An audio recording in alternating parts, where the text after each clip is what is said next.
Добрый день, уважаемые жители Республики Саха-Якутия. Текущая санитарно-эпидемиологическая ситуация в Республике Саха-Якутия остается в режиме повышенной готовности.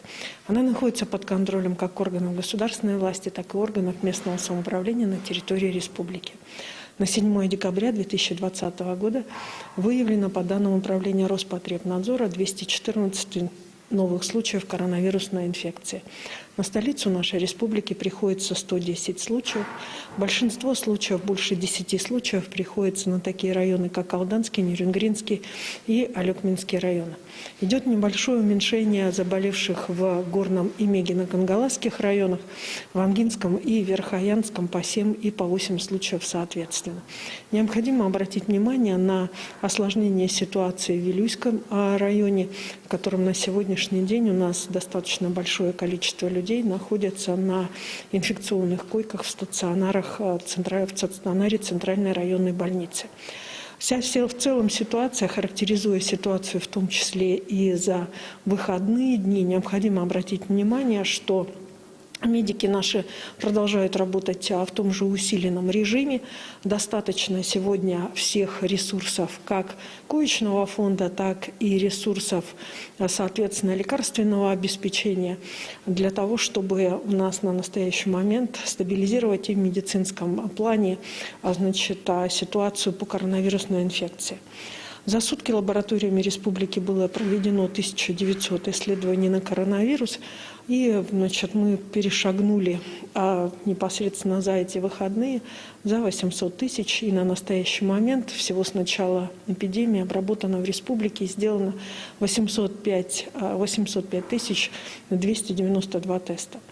Хотелось бы сегодня обратить внимание на моменты, которые связаны, безусловно, в том числе с социальными стандартами или, возможно, какими-то нашими новыми традициями по встрече Нового года. На настоящий момент главой Республики Саха-Якутия поставлена задача перед всеми органами государственной власти и органами местного самоуправления обеспечить безопасную встречу Нового года. Поэтому на настоящий момент наши учреждения культуры в пределах своего репертуарного плана должны осуществлять деятельность, исходя из требований Роспотребнадзора.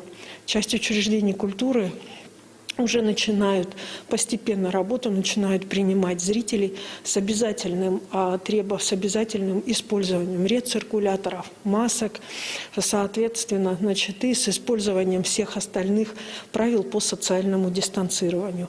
Поэтому, планируя свои, прежде всего, в том числе и новогодние мероприятия, планируя любые свои мероприятия, связанные со встречами с кем-то, хотелось бы, чтобы обращали внимание на то, что существуют новые требования, которые в обязательном порядке направлены для того, чтобы сохранять ваше здоровье. А ваше здоровье в ваших руках. Здоровья всем!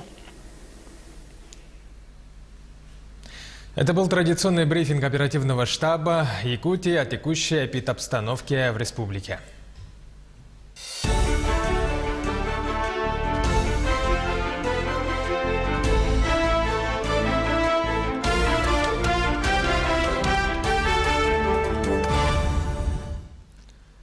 Это новости на Якутии-24. В студии Влад Давыдов. Смотрите в выпуске.